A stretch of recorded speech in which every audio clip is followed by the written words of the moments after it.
बिस्मिल्लाहिर्रहमानिर्रहीम। अस्सलाम वालेकुम दोस्तों, मैं Reet Saleem. Welcome to my YouTube channel Naval Orchid. कैसे हैं आप सब लोग जी। तो गाइस, आज हमने न्यू नावल स्टार्ट करना है, तो कि थोड़ा लॉन्ग नावल है और इसकी मुझे फरमाइश भी आई हुई है। तो उससे पहले अगर आपने मेरे चैनल नावल ऑर्चिड को सब्सक्राइब नहीं किया तो सब्सक्राइब कर लें, साथ में बेल आइकन भी प्रेस कर लें ताकि आने वाली वीडियो आपको मिलती रहे। वीडियो को लाइक शेयर कमेंट करना मत भूलें। आए जी, स्टार्ट करते हैं अपने नावल। वो दोनों तेज़ी से भाग रहे थे। आज पहली बार गांव की किसी लड़की ने गांव की इज्जत को यूँ अपने पैरों के नीचे रौंदा था। इसे कोई परवाह न थी कि इसका एक कदम इसके ख़ानदान, इसके माँ बाप, भाइयों को सर उठाने के काबिल नहीं छोड़ेगा। इसे किसी की कोई फ़िक्र नहीं थी। इसे अगर किसी से मतलब था तो सिर्फ़ अपने महबूब से, अपने प्यार से। इसे सिर्फ़ अपनी मोहब्बत चाहिए थी। इसे अपनी मोहब्बत को साबित करना था, अपना महबूब को बताना था वो कितना प्यार करती है इससे, कि वो इसके लिए अपने वालिदैन, अपना घर बार सब कुछ छोड़ छाड़ के इसके साथ भाग आई है। लेकिन न जाने इसके कदम की भनक कैसे गांव के सरपंच सैयद मुर्शद दारम शाह साईं को लग गई थी। और अब इनके पीछे मुर्शद साईं के लोग आ रहे थे इसकी गलती की सज़ा देने। इन्हें नहीं पता था। और अब इनके पीछे मुर्शद साईं के लोग आ रहे थे इसे इसकी गलती की सज़ा देने। इसे नहीं पता कि अब इसका कत्ल होगा, इसे ज़िंदा दीवार में चुनवा दिया जाएगा। इसने तो बस ये सुन रखा था कि मुर्शद साईं अब तक के सबसे जालिम और जाबर सरदार हैं, जो किसी की कोई भी गलती माफ़ नहीं करते, बल्कि गलती करने वाले को ज़िंदा ज़मीन में गाड़ देते हैं। लेकिन शबनम ने कोई गलती नहीं की थी। इसने सच्ची मोहब्बत की थी। हाँ, ये गलती ज़रूरी कि वो साकिब की नस्ल ख़ानदान नहीं जानती थी। और मोहब्बत में भला ये सारी चीज़ें कहाँ देखी जाती हैं। मोहब्बत में तो सिर्फ मोहब्बत की जाती है। अपने महबूब को हर चीज़ से अहम समझा जाता है, अपने आप को इसकी अमानत समझा जाता है और ख़ुद को अपने महबूब का कर दिया जाता है। वो भी तो यही करी थी, अपने आप भुलाकर सिर्फ़ और सिर्फ अपने महबूब की होने जा रही थी। इसमें क्या गलत था? मोहब्बत में गलत तो कुछ भी नहीं होता। आप तो फिर ये सब लोग इसकी मोहब्बत के दुश्मन क्यों बन गए थे? अगर इस सबको साकिब कबूल नहीं था तो क्यों नहीं जाने दे रहे थे इसे साकिब के साथ? अगर वो इसे साकिब के साथ कबूल नहीं कर सकते तो क्या हुआ?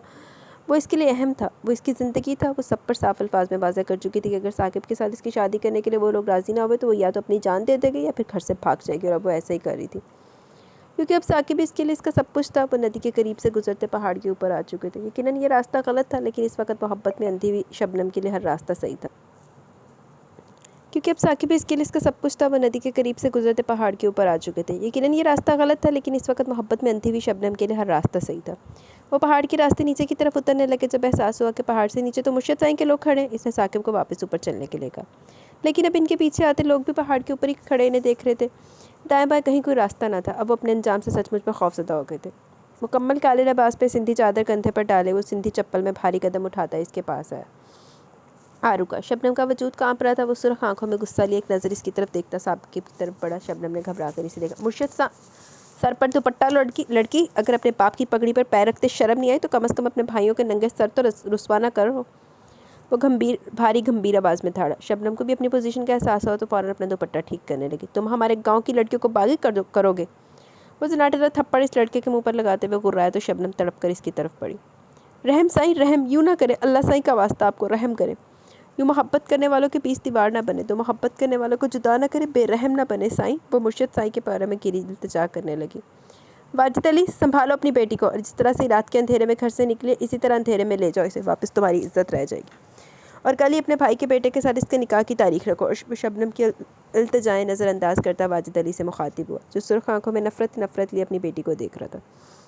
हुक्म साईं, मैं कल इसका निकाह पढ़वा दूंगा, लेकिन इस हरामजादे की लाश इसी जंगल में दफनाइएगा ताकि इसका नामो निशान भी किसी को ना मिले। वो एक नज़र साकिब को देखते हुए मुर्शद साईं से बोला, इसकी फ़िक्र तुम ना करो वाजिद अली, ये सिर्फ तुम्हारी बेटी को नहीं मेरे गांव की इज्जत को भगा के लेके जा रहा था। इसका अंजाम इसकी सोच से ज़्यादा भयानक होगा।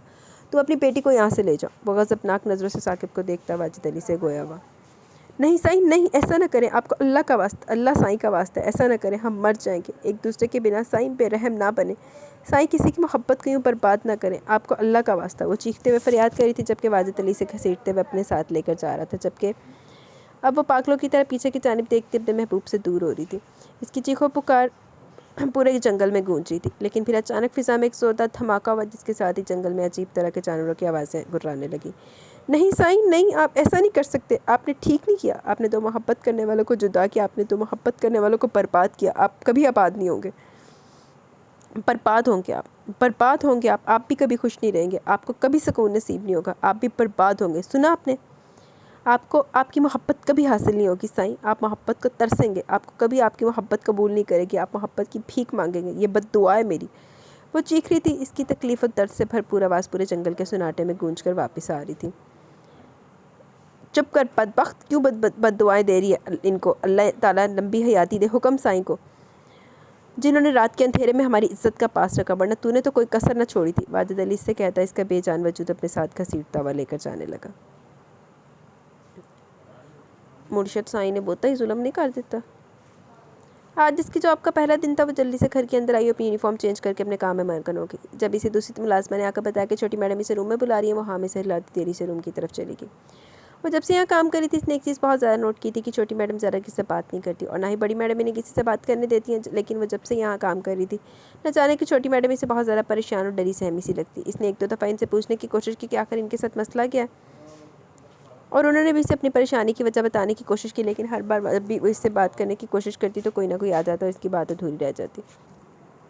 वो इतनी ज़्यादा डरी हुई क्यों थी या इन्हें क्या मसला था, वो जानना चाहती थी। शायद ये सिर्फ इसे ही ऐसा लगता था, ये इसकी गलतफहमी थी, लेकिन फिर भी न जाने कि उसे यकीन था कि छोटी मैडम के साथ कोई ना कोई मसला ज़रूर है और वो मसला इसे शेयर करना चाहती है। इसने कई दफ़ा इसे अकेले कमरे में बुलाया, लेकिन वो इसे कभी भी कुछ नहीं बता सकी। इसे बस ये पता था कि इस घर में शादी होने वाली है। वो पिछले 11 दिन से इस घर में काम कर रही थी और दूसरी मुलाजमा ने इसे बताया कि अगले कुछ दिन में छोटी मैडम की शादी होने वाली किसी अंग्रेज़ के साथ। लेकिन आज सुबह मुलाजमा ने इसे बताया कि कल ही छोटी मैडम की शादी है, जिसे लेकर वो खुद भी सोच में पड़ चुकी थी।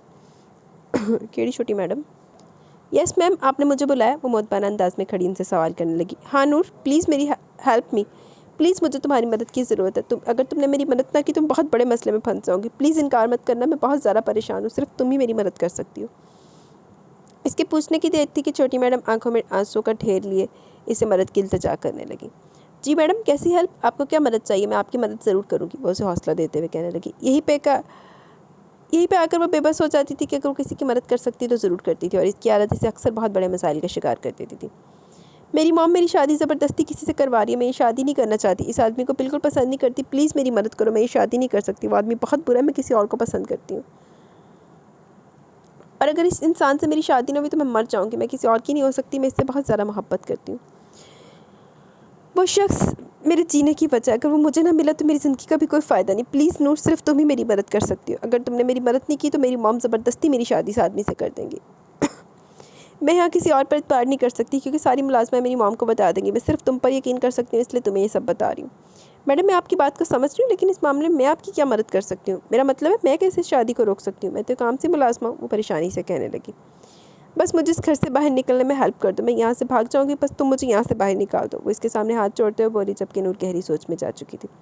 अगर वो इसकी मदद ना कर पाई तो बेमौत मारी जाएगी। इस तरह ज़बरदस्ती के रिश्ते निभाना आसान नहीं होता, ये बात वो बहुत अच्छे तरीके से समझ चुकी थी। वो समझौते पर किसी की ज़िंदगी बर्बाद होते नहीं देख सकती थी। अगर आज इस लड़की की शादी इस आदमी के साथ ज़बरदस्ती करवा दी जाती तो शायद कुछ अरसे के बाद वो दोनों अलग हो जाते, लेकिन अगर वो दोनों की कोई औलाद होती तो वो बर्बाद हो जाती, बिल्कुल इसकी तरह, और वो अपनी जैसी ज़िंदगी किसी और को गुजारते हुए नहीं देखना चाहती थी। इसकी छुट्टी का वक्त हो गया था। वो रोज़ की तरह अपना यूनिफॉर्म चेंज करके खामोशी से घर की जानिब रवाना हुई। रोज़ की तरह न जाने कि उसने वॉचमैन को गुड बाय नहीं बोला। वो काफ़ी परेशान हुआ क्योंकि वो जब से यहाँ काम कर रही थी सुबह आते हुए सलाम भी करती थी और गुड बाय और खुदा हाफिज़ बोल कर भी जाती थी, जो कि अब वॉचमैन की भारत बन चुका था। ये हंसती मुस्कुराती लड़की से भी बेहद पसंद थी। अरे नूर, आज तुमने मुझे बाय नहीं बोला? वॉचमैन अपनी हैरत को छुपाए बिना इसे पुकार बैठा। शायद आज मैडम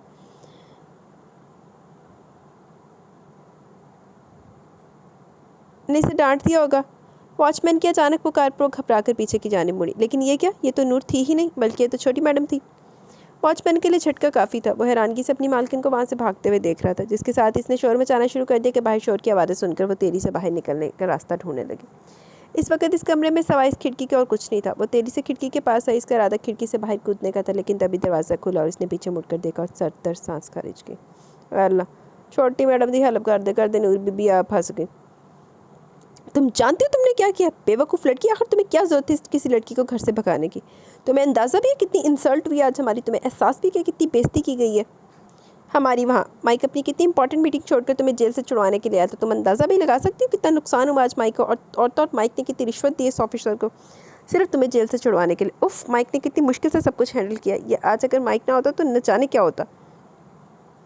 इसलिए बग़ैर नखरे किए फ़ौरन से जाओ और बहुत अच्छे तरीके से थैंक यू बोलो और सॉरी भी कहो जाकर अपनी गलती के लिए अपने डैड को। आज तुम्हारी वजह से बहुत ज़्यादा इंसल्ट हुई है तुम्हारे डैड की, समरा से समझाते हुए बोली। वो मेरे डैड नहीं है मॉम, वो सिर्फ आपके बॉयफ्रेंड है। इनका मेरे साथ रिश्ता ना छोड़े तो ज़्यादा बेहतर रहेगा। मेरा आपके बॉयफ्रेंड से कोई लेना देना नहीं है, वो खासी बदतमीज़ाना अंदाज में बोली। वो मेरा बॉयफ्रेंड नहीं बल्कि हस्बैंड है, और इस बात पर यकीन करने के लिए मैं तुम्हें सफाइयाँ नहीं दूँगी, समझी तुम? मैं थक गई हूँ तुम्हें अपने सामने अपना और माइक का रिश्ता प्रूफ करते करते, वो झंझला कर बोली।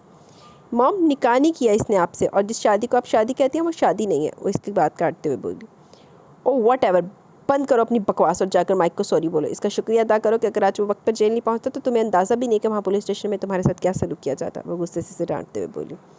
इसके अंदाज पर मुस्कुराई थी। अच्छा क्या होता मेरे साथ वहाँ, अच्छा क्या होता मेरे साथ वहाँ? वो लोग मुझे मारते पीटते, मेरे साथ जानवरों जैसा सलूक करते, मुझे कोई फ़र्क नहीं पड़ता मॉम। आपके बॉयफ्रेंड के हाथों मार खाने की आदत है मुझे। वो इसकी आंखों में आंखें डालती गुस्से से बोली, इसने तुम्हारी भलाई के लिए तुम पर हाथ उठाया, तो तुम क्यों नहीं समझती नूर? समरा की बात चिल्लाई थी। मेरे कपड़े फाड़ कर मेरे साथ ज़बरदस्ती करने की कोशिश करते वो जलील इंसान मेरी कौन सी भलाई चाहता है? मॉम, इसकी आवाज़ समरा की आवाज़ से कहीं गुना ज़्यादा थी। वो सिर्फ तुम्हारी गलत फहमी थी नूर, मैं तुम्हें कैसे समझाऊँ? समरा निगाहें चुराते हुए बोली तो नूर के लबों पर मुस्कुराहट आ गई।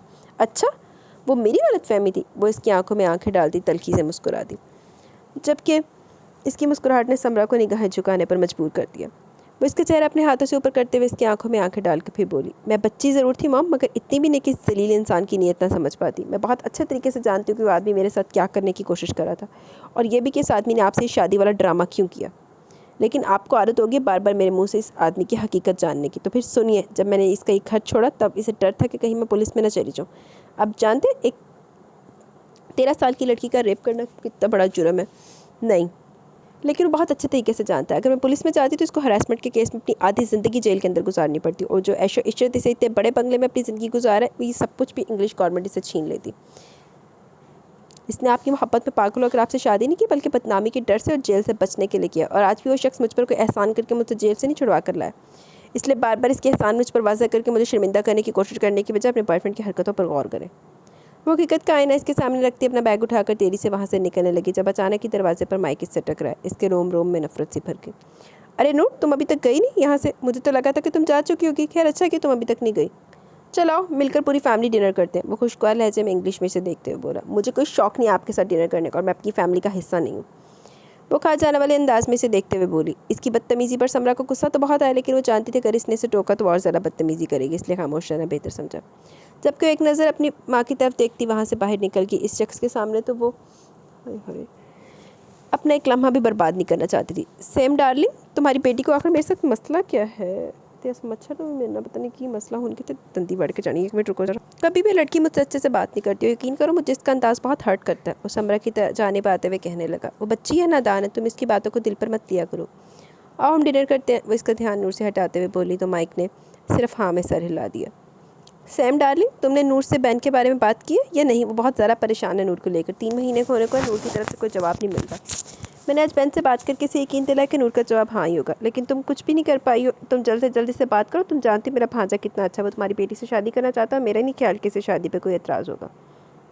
वो सिर्फ डेट के लिए मना करी थी ना। तुम मुसलमानों को ये बड़ा प्रॉब्लम है, पहले शादी करो फिर बात आगे बढ़ेगी। बाद में अगर अंडरस्टैंडिंग ही ना हो तो फिर मैं कहता हूँ शादी का फ़ायदा ही क्या है। लेकिन मैंने तुम्हारी बेटी की प्रॉब्लम को समझते हुए इसके सामने शादी का प्रपोजल रख रहा है। लेकिन तुमने नूर से अभी तक इस बारे में बात नहीं की। तुम बताओ नूर को बहन के कितना अमीर है, लड़कियाँ इसके दाएं बाएं घूमती है, इसकी सिर्फ एक झलक के लिए मरी जा रही है, लेकिन वो तुम्हारी बेटी से मोहब्बत करने लगा और इसकी तरफ से कोई जवाब ही नहीं मिल रहा।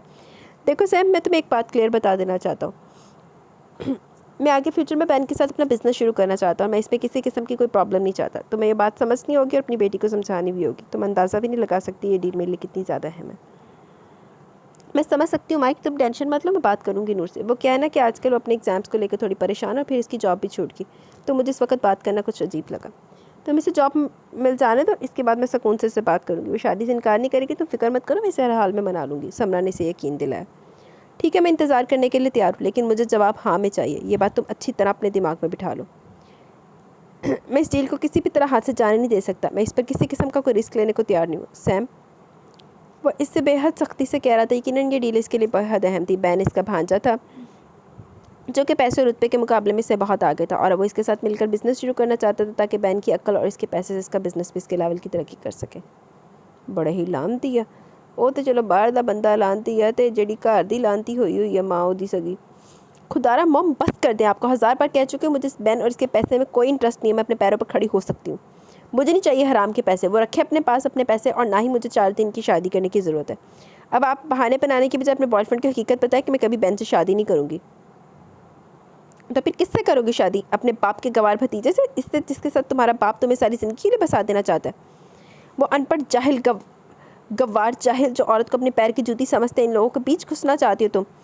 आरी ज़िंदगी हवेली की चारदीवारी के कमरे में पड़े रहो, किसी गैर मर्द के सामने मत जाओ, बड़ा सा दुपट्टा हर वक्त अपने ऊपर लपेट कर रखो, तुम्हारे शौहर के अलावा तुम्हें कोई गैर मर्द न देख सके। तो ऐसी ज़िंदगी पर मैंने 5 साल तुम्हारे बाप के साथ बर्बाद किए। वो मैं थी जो इस गवार आदमी के साथ 5 साल तक अपना आप बर्बाद करती रही। मैंने ना तो जाने कैसे इस शख्स को लंदन आने पर मजबूर कर दिया, वरना मेरी ज़िंदगी भी शायद इन गवार औरतों की तरह होती जो इस हवेली में रहती हैं।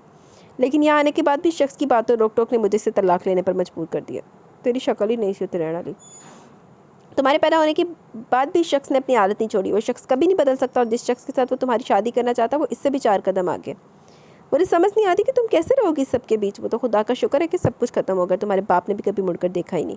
इसने वहाँ शादी कर ली और इसकी एक बेटी भी है जो यकीनन तुमसे ज़्यादा है मैं इसके लिए। तभी तो इसके आने के बाद इसने कभी तुम्हारी खबर तक नहीं ली।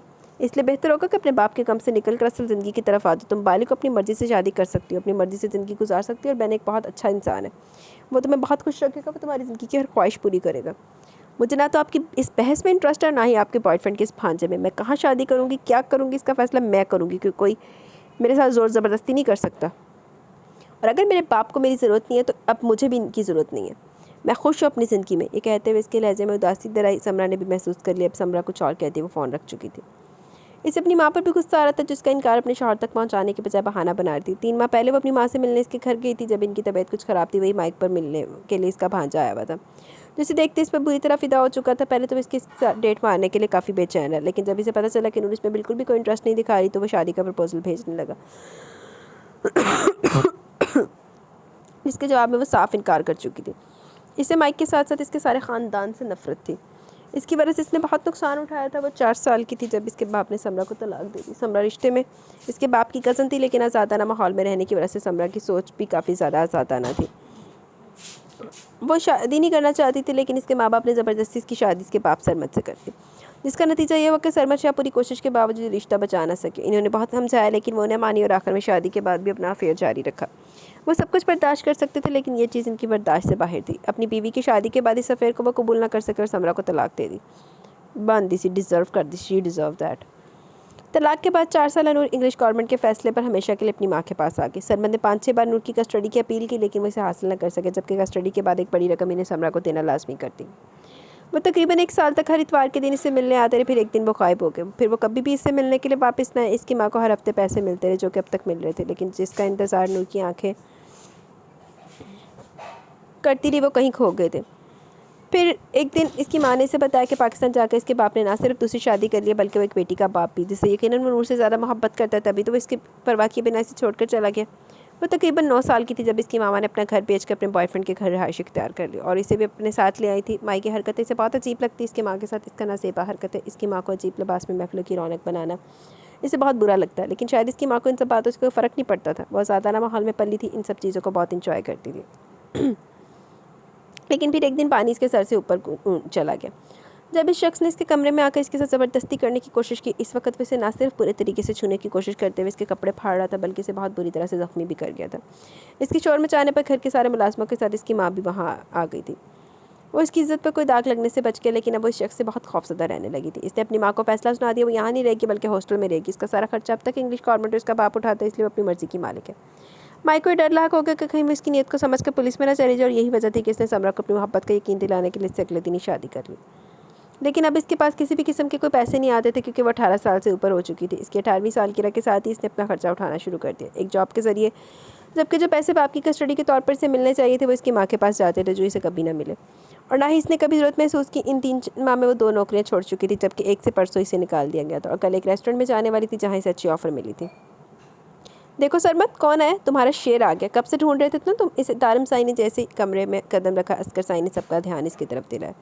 सरमत जो बेड पर बेहाल पड़े थे, एक नज़र इसकी जानिब देखकर मुस्कुराए। न जाने कि जब भी वो दारिम को देखते इसके दिल में सुकून उतरता था। बड़ी बीबी और हमना चची अपने आंसू साफ करते वहाँ से उठ गई खड़ी हुई। अस्सलाम वालेकुम, वो गंभीर आवाज़ में सबको सलाम करता कमरे के अंदर दाखिल हो गया। चचा साईं कैसे हैं आप? वो अपना चाची की छोड़ी हुई जगह पर बैठते इनसे पूछने लगा। जाविश, जरनिश, बेटा जाओ अदा साईं के लिए खाना लगाओ। सानिया मेरी जान, तुम भी जाओ अपने पेपर की तैयारी करो। वो तीनों बच्चियों को वहाँ से उठाते हुए भेज चुकी थी, क्योंकि चचा साई को तारिम से बहुत अहम बात करनी थी। सनान और साइड दोनों शिकार पर गए हुए थे। अब तक इनकी वापसी नहीं हुई थी। क्या बात है? किस बात की परेशानी है आपको? क्यों अपनी तबीयत इस हद तक ख़राब कर रखी है आपने? मुझे बताएं तो सही अपनी परेशानी की वजह। आप कभी भी ख़तरनाक हद तक आई है? वो इनका हाथ अपने हाथों में थामे हुए इनसे वजह पूछने लगा। 12 साल दारम साईं, मैं तंग आ गया हूँ और बर्दाश्त नहीं होता मुझसे। सिर्फ एक बार इसे अपने सीने से लगाना चाहता हूँ मैं। वो सिसकते हुए बोले तो हमना चाची पे अपने मुंह पर दुपट्टा रख कर रोने लगी। बस बहुत हो गया समझ साईं, मैंने तुम्हें कितनी दफ़ा कहा है, क्यों परेशान हो रहे हो अपनी बेटी के लिए? वैसे भी वो 18 साल की हो चुकी है, वो अपनी मर्ज़ी की मालिक है। मैं अगले हफ्ते लंदन जाने वाला हूँ, मैं तुम्हारी बेटी से ज़रूर मिलूंगा और इसे वापस आने के लिए भी कहूँगा। आगे इसकी मर्ज़ी, असगर शाह ने भाई को समझाते हुए कहा। इसकी नहीं बाबा साईं, हमारी मर्ज़ी। 18 साल की हो चुकी है तो ले आए इसे यहाँ पर। अब वक्त आ गया कि वो भी अपनी जिम्मेदारियाँ निभाए, बस आज़ादी ख़त्म। वह गंभीर आवाज़ में बोला। दारम साईं होश से काम ले, आप जानते कि इसकी माँ किस तरह की औरत है? तैयबा बेगम दारम की माँ दबी दबी ऐसी आवाज़ में इस्तेजाज करने लगी। अम्मा साईं, इस हवेली में सरमद शाह एक ही है। दारम शाह अपनी जिम्मेदारियों को समझाना और समझना अच्छी तरह से जानता है। वो मूँछों को हल्का सा ताव देता उठकर बाहर निकला है, जबकि इसके फैसले ने सबको परेशान कर दिया। अच्छा जी। अदा साईं, डॉक्टर ने कहा चाचा साईं का बीपी बहुत ज़्यादा हाई है, अस्पताल में एडमिट करना होगा, हालत दिन ब दिन ख़राब हो रही है। ऊपर से सानिया को भी बुखार है, कल इसका पेपर भी है, तो मुझे इसकी भी टेंशन हो रही है। आप अगर बेहतर समझे एक बार इससे बात कर ले। मेरा नहीं ख्याल वो सुबह पेपर देने जा पाएगी। साहिर थोड़ी देर पहले सनान के साथ शिकार से लौटा था जब दारम साईं के छत पर आने का पैगाम मिला। तुम परेशान ना हो साहिर, मैं बात कर लूँगा इसे। तुम कल ही चाचा साईं को अस्पताल में एडमिट करवा दो। बाकी बाबा साईं लंदन जा रहे हैं, अगले हफ्ते चाचा साईं का मसला भी हल हो जाएगा। और बताओ तुम्हारा शिकार कैसा रहा? कोई मसला तो नहीं हुआ? आपके होते हुए कोई मसला हो सकता है क्या? मलक के चमचों ने पीछा तो किया, लेकिन अचानक कैसे वहाँ लोग आ गए हमारे। इन्होंने सब कुछ हैंडल कर लिया। सनान को यकीन था कि आपने इन लोगों को वहाँ भेजा। और वाजिद अली की बेटी का निकाह यूँ अचानक इतनी सादगी से क्यों किया गया? कोई खबर है आपको? इसे जाने की वाजिद अली उसकी बेटी का ख्याल है। नहीं, मैं अपने काम से काम रखता हूँ साहिर साईं। खैर तुम बैठो, मैं ज़रा सानी से मिल लेता हूँ। उठते हुए बोला तो साहिर सिर्फ हाँ में सर हिलाता चाय का कप अपने हाथ में ले चुका था। चाचा साईं नूर से मिलना चाहते थे, जबकि वह औरत इन्हें इनकी शक्ल भी नहीं दिखाना चाहती थी। 14 साल पहले भी इसने बहुत गेम खेली थी। इसने बहुत होशियारी से नूर की कस्टडी ना सिर्फ अपने नाम करवा ली, बल्कि वो इसका सारा खर्चा भी खुद ही उठाने लगे थे। लेकिन कितनी सफाई से इस औरत ने यह हक भी छीन लिया। 15 साल से अपनी बेटी की शक्ल तक नहीं देख पाए थे। सानिया ने अलग रो रो कर अपनी हालत ख़राब कर रखी थी। कल से इसके एग्ज़ाम शुरू हो रहे थे और वो चाहता था वो एग्ज़ाम ज़रूर थे। वो कमरे में दस्तक देते हुए अंदर दाखिल हुआ तो वो देखा सामने बेड पर होती हुई सानिया के साथ जाविश और जर्निश बैठी से हौसला दे रही थी, जबकि सना आईने के सामने खड़ी थी। इसे देखते जाविश और जर्निश ने अपने सर पर दुपट्टा ठीक किया और उठ खड़ी हुई। मुझे सानी से बहुत ज़रूरी बात करनी है, तुम सब जाओ यहाँ से, वो हुक्मराना अंदाज में बोला तो वो दोनों सर हिलाती बाहर निकल गई, जबकि सना अभी तक खड़ी से देख रही थी। मैं तो सानिया को समझाने आई थी कि परेशान ना हो, इंशाल्लाह सब कुछ ठीक हो जाएगा। मुझे चाचा साईं की तबीयत भी काफ़ी बेहतर लगी, अगर अल्लाह ने चाहा तो बहुत जल्द सेहतियाब हो जाएंगे। अब उम्र होगी तो तबीयत तो ख़राब हो ही जाती है। वो इसकी जानिब देखते हुए बोली। जाओ यहाँ से बाहर, वो इसकी बात काटते हुए सख्त लहजे में बोला। तो सना ने एक नज़र सानी की जानिब देखा और कमरे से बाहर निकल गई। इसका सख्त लहजा से हमेशा बहुत कुछ पावर करवा जाता था।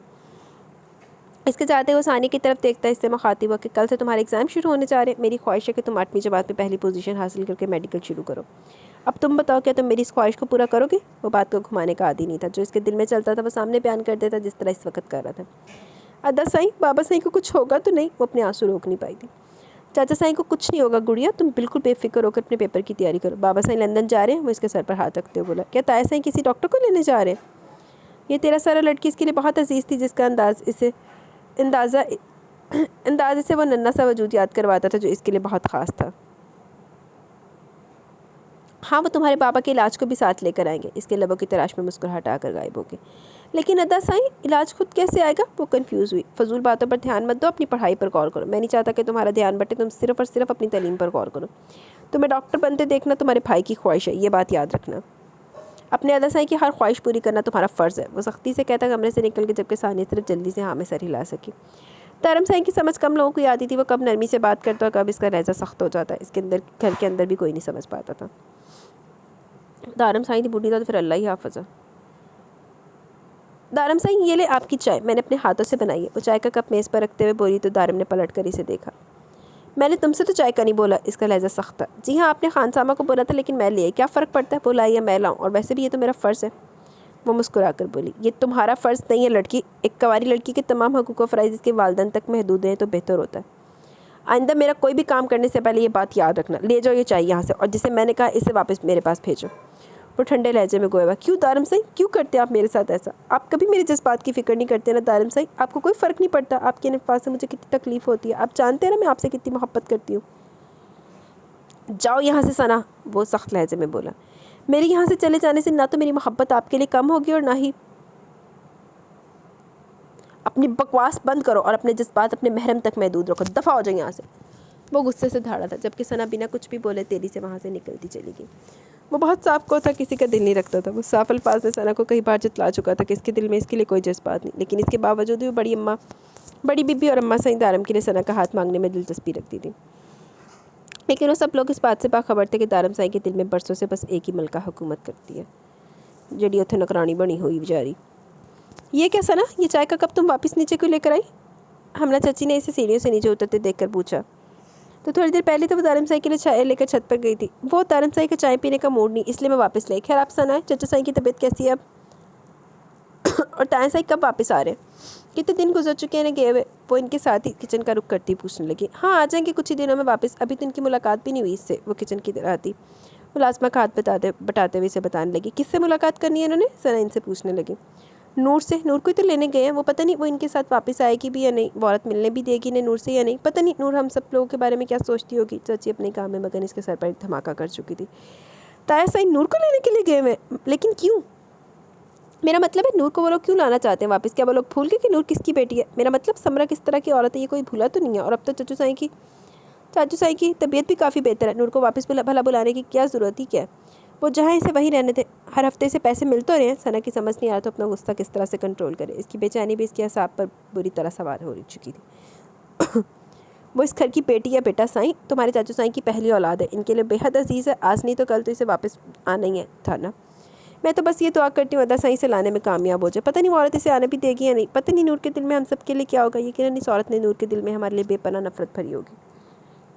हमला चाची ने बहुत अफसोस से कहा, जबकि सना दिल में यही दुआ मांग रही थी कभी वापस ना आए। वो खामोशी से अपने कमरे में चली आई। गुस्से और नफरत की शिद्दत से इसका हसीन चेहरा सुर्ख हो गया था। कहने को तो इसने ज़िंदगी में सिर्फ एक ही बार नूर को देखा था, जब पाकिस्तान आई भी तो सिर्फ एक बार ही थी, और एक बार में अपना इसका सब कुछ छीन कर चली गई थी। वो इतने सालों के बाद जब अपना आप मनवाने की कोशिश करी थी तो वो लौट कर आ रही थी इसे सब कुछ एक बार फिर से छीनने के लिए। हाँ, लेकिन इस बार सना इतनी कमज़ोर नहीं थी जितना 14 साल पहले। इस बार वो इसे कुछ भी छीनने नहीं देगी।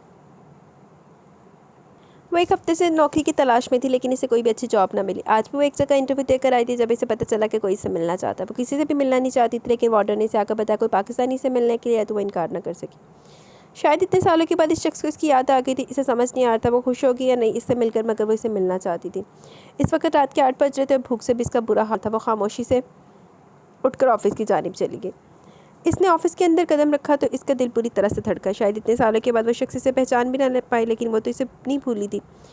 आओ नूर, ये अस्कर शाह पाकिस्तान से आए तुमसे मिलने के लिए, तुम्हारे ताया। इसे कमरे में दाखिल होते देख वार्डन ने कहा, जबकि नूर के चेहरे के सारे रंग मुरझा गए। इसका बाप नहीं था, शायद इसके बाप को इससे मिलने की फुर्सत और वार्डन के कहने पर इस शख्स ने मुड़कर देखा, फिर खड़े हो गए। इनके चेहरे पर मुस्कुराहट थी। इन्होंने खुद ही पहल करते हुए इसके सर पर अपना हाथ रखा।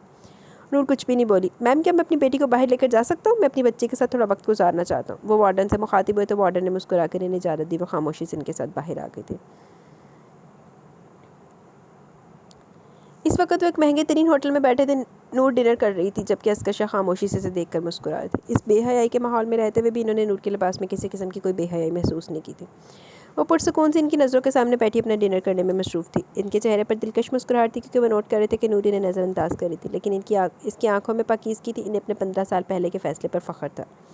मैं तुम्हें लेने आया नूर। इनके अल्फाज पर इसका हाथ रुका। क्यों? मेरा मतलब है अब क्यों? वो इनकी तरफ देखते अपना सवाल करती एक बार फिर से खाने की जानिब मुतवज्जो होगी, क्योंकि अब वक्त आ गया कि तुम सरमद के साथ रहो। तुम्हारा बाप। एक minute uncle ji, I am sorry मैं आपकी बात काट रही हूँ, लेकिन मैं सरमद शाह के बारे में कोई बात नहीं करना चाहती, क्योंकि मेरा इस आदमी के साथ कोई लेना देना नहीं है, और ना ही मैं इसके साथ कोई लेना देना रखना चाहती हूँ। वो मेरा बाप नहीं है। अगर मेरा बाप होता तो यूँ मुझे छोड़कर कभी ना चाहता। मेरी माँ किसी और से मोहब्बत करती थी, ठीक है, वो इनके काबिल नहीं थी, लेकिन इन्होंने मेरी माँ को तो छोड़ा ही, साथ में इन्होंने मुझे भी छोड़ दिया। इनकी बेटी किस हाल में, इतने सालों से इन्होंने जानने की कोशिश तक न की, और कोशिश करते भी क्यों? इनको तो एक और बेटी मिल गई है, इन्हें भला मेरी कमी कहाँ महसूस होती होगी? इसके अल्फाज सुनकर इन्हें सच में समरा से नफरत महसूस हुई, क्योंकि इनके साथ बैठी ये लड़की इस वक्त इसी औरत की ज़ुबान बोली थी। मेरी एक बात हमेशा याद रखना नूर बेटा, एक बाप के लिए इसके सारे बच्चे अजीज़ होते हैं, और वो तुम्हें वहाँ जाकर पता चलेगा कि तुम्हारा बाप तुमसे कितनी मोहब्बत करता है, क्योंकि मैं जानता हूँ कि तुम कभी मेरी बातों पर यकीन नहीं करोगी। तुम जानते हो कि तुम्हारी माँ गलत है, लेकिन वो किस हद तक गलत है तुम्हें तुम्हारे बाप के पास जाकर पता चलेगा। अभी के लिए मैं सिर्फ तुमसे इतना कहना चाहता हूँ कि इस हवेली में 2 इंसान हैं जो तुमसे बेहद मोहब्बत करते हैं और तुम्हारी वापसी का बेचैनी से इंतज़ार करें। एक तुम्हारा बाप और दूसरा तुम्हारा शो। अरे मेरे पापा को मेरे से मोहब्बत होती ना अंकल जी तो वो खुद आते, आपको ना भेजते मुझे लेने के लिए। वो इनकी बात काटते हुए बोली, अगर इसकी हालत होती तो वो खुद आता। बेटा साईं, इसकी हेल्थ कंडीशन सफ़र की इजाज़त नहीं देती। वो बीमार है, अब ये वहम पाल बैठा कि अब वो ज़िंदा नहीं बचेगा। इसका कहना है कि वो मरने से पहले तुमसे मिलना चाहता है, जिसकी वजह से मैं तुम्हें यहाँ लेने आया। तुम्हारी माँ को बताए बिना मैं बहुत मुश्किल से तुम तक पहुँचा। अगर वो जान चाहती तो शायद मैं तुम्हें मुझसे भी मिलने न देती। वो अपनी बात करके एक बार फिर इसे देखने लगे। तुम कुछ और खाओगी? शायद तुमने डिनर नहीं किया। इसके अंदाज से वो अंदाज़ा लगा चुके थे कि इसे बहुत भूख लगी है। डिनर? वो हंसी। मैंने कल दोपहर में अपनी फ्रेंड के साथ हल्का फुल्का सा लंच किया था। मेरे पास इतने पैसे नहीं है कि मैं आज रात का खाना खाती। और सच में मुझे इस वक्त बहुत ज़्यादा भूख लगी। थैंक यू, आपने मुझे खाना खिलाया, वरना आज फिर मुझे भूखा सोना पड़ता। और पता नहीं फिर कल भी नौकरी मिलती या नहीं। वो हाथ साफ करते हुए बिना शर्मिंदा हुए बोली थी। इसकी बात पर अस्कर शाह को झटका लगा। इनकी भतीजी कल से भूखी थी, जबकि इनकी खामोशी पर मुस्कुरा दी। हैरान मत तो अंकल जी, मुझे आदत है भूखे सोने की। मेरे पास पैसे नहीं होते या कम होते हैं। मैं इसी हॉस्टल में रहती हूँ, पता नहीं इस बार मैं हॉस्टल का रेंट भी दे पाऊँगी या नहीं। मेरे पास कोई पासपोर्ट वगैरह भी नहीं है, तो मुझे आसानी से लेकर भी नहीं जा सकते। वो पानी का गिलास लबों से लगाते इसकी मालूमात में इजाफा करी थी। पासपोर्ट की तुम फिक्र मत करो, इसका हल निकाल लूँगा मैं। तुम ये पैसे रखो, अपने वॉलेट से सारे नोट निकाल कर इसे देते हुए बोले, अंकल जी भूखी ज़रूर हूँ, भिखारी नहीं हूँ। इसके अंदाज पर इसे गुस्सा है, जबकि अस्कर शाह के लब मुस्कुरा उठे। मैं कोई गैर नहीं हूँ, तुम्हारे बाप का भाई हूँ, और ये मेरे नहीं तुम्हारे बाप के पैसे जिन पर तुम्हारा पूरा हक है। तुम्हारे बाप ने कभी भी अपना हक नहीं छोड़ा, और वह हर हफ्ते एक बड़ी रकम तुम्हारी परवरिश के लिए भेजता था, जो शायद तुम्हें नहीं दी जाती। अगर दी जाती तो आज तुम यहाँ भूखी हरगिज़ ना होती। अपनी माँ को बता देना कि तुम अपने ताया साईं के साथ पाकिस्तान जा रही हो। उठकर खड़े होते हुए बोले, मेरे एग्जाम्स हो रहे हैं, आपको एक हफ्ते तक वेट करना होगा, तब तक आप पेपर वर्क करवा लें। इसने अचानक फैसला किया। तुम बेफिक्र होकर अपने पेपर दो बेटा साईं, तब तक मैं सारी तैयारी करवा लूँगा। इसके फैसले पर बहुत खुशी से बोले थे। जबकि इनके जाने के बाद इसने टेबल पर रखे नोटों को देखा, जिन पर इसका हक था। इसने मुस्कुराकर पैसे उठाकर अपने बैग में डाले थे। मैं तुम्हें इन जाहलों के बीच जाने की इजाज़त नहीं दूंगी नूर, तुम कभी नहीं जाओगी वहाँ, समझी? मैं तुम्हारी बहन के बारे में बताना चाहती हूँ, वो तुमसे शादी। मॉम प्लीज़, मैं इस वक्त इस टॉपिक पर बात नहीं करना चाहती हूँ, और ना ही मुझे आपके बॉयफ्रेंड से और इसके भांजे के बारे में कोई बात सुननी है। मैं पाकिस्तान हमेशा के लिए नहीं, सिर्फ चंद दिनों के लिए जा रही हूँ। इनकी बात काटते हुए बोली, और तुम्हें लगता है बोलो तुम्हें वापस आने देंगे? वो तुम्हें वहाँ कैद कर लेंगे। मेरी जान, मेरी बात को समझने की कोशिश करो। वो इंसानी दरिंदे हैं, वो तुम्हें इस हवेली की चारदीवारी में कैद कर लेंगे, जिस तरह इन लोगों ने मुझे कैद करने की कोशिश की थी। वो मुझे यहाँ वापस नहीं भेजना चाहते थे। तुम नहीं जानती मैं कितनी मुश्किल से यहाँ वापस आई थी। मेरी ज़िंदगी अजाब हो गई थी। अपनी ज़िंदगी के 5 साल मैंने कितनी मुश्किलात में गुजारे, तुम अंदाज़ा भी नहीं लगा सकती। उसका ब्रेन वॉश करने की कोशिश करी थी। और तुम्हें तो पता है कि वहाँ सिर्फ तुम्हारा एक रिश्ता नहीं, बल्कि मैं अपना वही रिश्ता ख़त्म करने जा रही हूँ। मॉम, मैं अपनी आज़ादी के लिए जा रही हूँ, अपनी ज़िंदगी में आगे बढ़ने के लिए। मुझे अपने पिछले रिश्तों को ख़त्म करने होंगे। मैं अपने बाप से मिलना चाहती हूँ, क्योंकि मुझे इनसे बहुत सारे सवाल करने हैं, और फिर ये ज़बरदस्ती का रिश्ता ख़त्म करना है। मैं अपनी ज़िंदगी आज़ादी से जीना चाहती हूँ, और ऐसा करने के लिए मुझे आज़ादी चाहिए, और आज़ादी के लिए मुझे पाकिस्तान भी जाना होगा। वो तो ठीक है, लेकिन तुम इन लोगों को नहीं जानती नूर, वो तुम इतनी आसानी से तुम्हें वापस नहीं आने देंगे। और आप मुझे नहीं जानती मॉम, मैं भी इन्हीं का खून हूँ। मैं पाकिस्तान सिर्फ 2 चीज़ों के लिए जा रही हूँ, एक आज़ादी के लिए और दूसरा अपनी प्रॉपर्टी के हिस्से के लिए। वो पुरसकून अंदाज में बोली तो समरा को झटका लगा। प्रॉपर्टी? समरा बेयकीनी से बोली। तो आपको क्या लगा मेरे दिल में इस बाप के लिए मोहब्बत आ गई है, जो 15 साल पहले मुझे छोड़कर चला गया? मुझे ना तो इस ख़ानदान से कोई मतलब है, और ना ही अपने बाप से। मुझे बस पैसे चाहिए। इन 3 महीनों में मैं 21 रातें बिना कुछ खाए पिए सोई हूँ। मुझे पैसे की अहमियत का अंदाज़ा हो गया। मॉम, आपकी तरह किसी अमीर इंसान को फंसा कर से शादी करने से बेहतर नहीं कि मैं अपने बाप की दौलत को खुद पर जायज़ कर लूँ। मैं अपनी जायदाद का हिस्सा लेना चाहती हूँ। मैं वापस आकर अपना कारोबार स्टार्ट करूँगी, अपनी ज़िंदगी अय्याशी से गुजारूँगी। मुस्कुराकर बोली तो समरा खुशी से चहक उठी। नूर डार्लिंग, तुमने बिल्कुल सही फैसला किया। आखिर तुमने साबित कर दिया कि तुम समरा की बेटी हो। इस आदमी की जायदाद पर तुम्हारा पूरा हक है, वहाँ जाकर अपना हिस्सा मांगो। लेकिन वो आदमी, मेरा मतलब है अस्कर शाह का इकलौता बेटा दारम। आप फिक्र ना करें मॉम, इस खानदान का कोई भी शख्स मुझे वहाँ कबूल नहीं करेगा। मैं इनकी सोच से ज़्यादा बुरी साबित होगी, और वह दारम साई मुझे शादी करने से पहले 1000 बार सोचेगा। मुझे कभी भी नहीं लगा मेरी जान पैसा तुम्हारे लिए इतना अहम होगा। वहाँ से वापस आकर तुम बहन के साथ डेट करके भी बहुत ऐश कर सकती हो। समरा अब तक हैरान थी, लेकिन इसके अंदाज ने से बहुत खुश भी कर दिया। मेरे लिए हराम पैसा नहीं, हलाल पैसा बहुत अहमियत रखता है मॉम। अगर मैं गलत काम भी करूँगी ना, तो भी कभी हराम काम नहीं करूँगी। वो बातें में इस पर बहुत कुछ इतला चुकी थी, जिस पर समरा को गुस्सा आ गया। अपने बाप के जज्बात से खेलकर तुम कौन सा हलाल काम करोगी? वही जो इन्होंने मुझे छोड़ के किया था। अपनी ज़िंदगी तो खुशहाली से गुजारने लगे, लेकिन इन्होंने कभी मेरे बारे में नहीं सोचा। अब मैं क्यों इनके बारे में सोचूं? क्या इन्होंने कभी मेरे जज्बात की परवाह की, जो मैं इनके जज्बात की परवाह करूं? हम ये सब कुछ आपको क्यों बता रही हूँ? आपने और इनमें फ़र्क ही क्या है? आप भी मतलबी, वो भी मतलबी, और फिर मतलबी लोगों के साथ तो मतलबी बनकर ही मिलना पड़ता ना। दर नूर शाह के कानून भी मतलबी लोगों के साथ मतलबी होना हराम नहीं होता। वो मुस्कुरा कर आंख दबाती अपना बैग उठाते वहाँ से निकलती चली गई। इसके अंदाज पर समरा के दिल में बुरी तरह आग लग चुकी थी। चलो फिर अपनी आग दे बेची, सड़ जा, मर जा।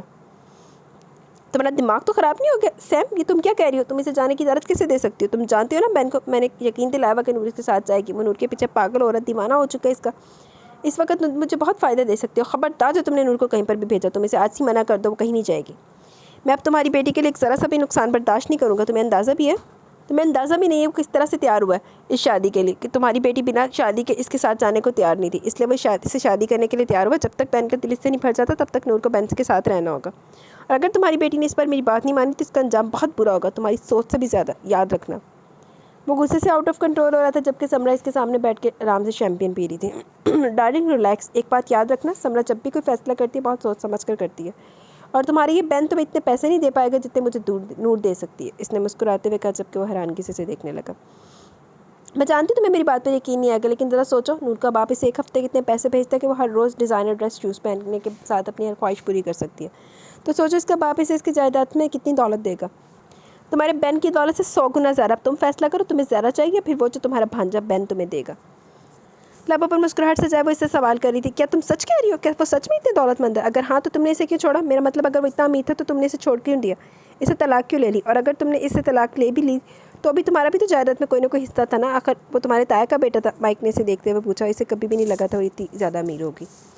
क्योंकि मैं तुमसे मोहब्बत करती थी, तुम्हारे प्यार में पागल होकर मैंने इस शख्स का साथ अपने बाप की सारी दौलत भी ठुकरा दी।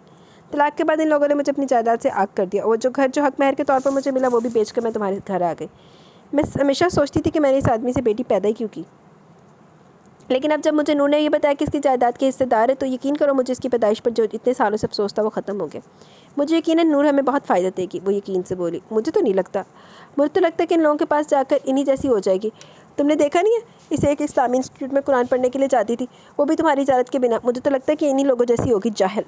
बल्कि मुझे तो लगता है कि तुम्हारी बेटी तुम्हें बेवकूफ़ बना रही है। वहाँ जाकर ये बदल जाएगी, और वैसे भी वहाँ वो तुम्हारे शौहर के भाई का बेटा। माइक ने बहुत सोच समझ कर कहा।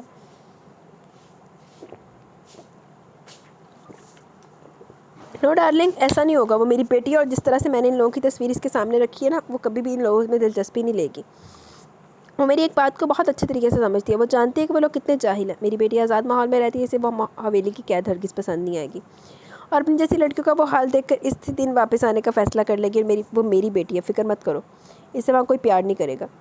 वो यहाँ से सरमद शाह की बेटी बनकर तो जाएगी, लेकिन वहाँ रहेगी समरा की बेटी बनकर। और यकीन करो, ना तो समरा से किसी को मोहब्बत है और ना ही कोई समरा की बेटी से मोहब्बत करेगा। अगर ऐसे सेम डार्लिंग, तो फिर इसे जाने की इजाज़त देकर तुमने बहुत अच्छा किया। मैं तब तक बहन को कंट्रोल कर लूँगा, क्योंकि बहन का ऑफिस में हाथ से जाने नहीं दे सकता। बहन ने मुझसे वादा किया कि अगर नूर की शादी से हो जाए तो अपना घर और ऑफिस मेरे नाम कर देगा, और यहाँ से हमेशा के लिए ऑस्ट्रेलिया शिफ्ट हो जाएगा। वो क्या डार्लिंग, पैसा जहाँ से भी अच्छा लगता है। कहकर लगाकर अपना शैम्पेन का गिलास ऊंचा कर चुका था, जिसके साथ ग्लास टच करते हुए समरा भी खिल उठी थी। बड़ी ही लानती है समरा, इधर ही मामा बंदा वैसे कुत्ते के पादे में इन्होंने ओंदे वाले कर दो। वो आखिरी पेपर देकर बाहर निकली तो सामने एक बहुत बड़ी ब्लैक कलर की गाड़ी खड़ी थी, जिसमें ड्राइवर के साथ इसके ताया बैठे हुए थे। एक हफ्ते के बाद वो अपने वादे के मुताबिक यहाँ आ चुके थे। अस्सलाम वालेकुम, कैसे हैं आप? इनके पास आते मुस्कुराकर बोली। इसका अंदाज़ इन्हें बहुत अच्छा लगा।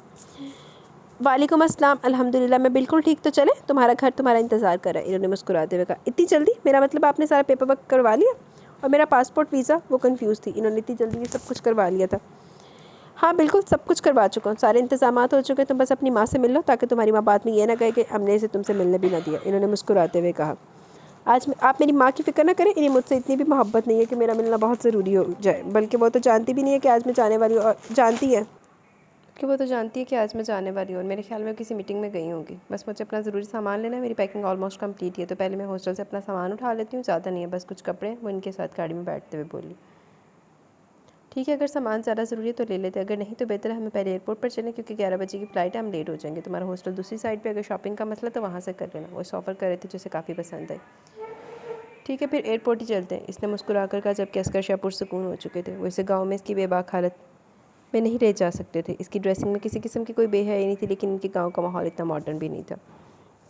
वो पहले सोच चुके थे कि वहाँ जाने से पहले इसके लिए कुछ अच्छे से कपड़े खरीदेंगे, ताकि वो सर उठाकर गाँव लेकर जा सके।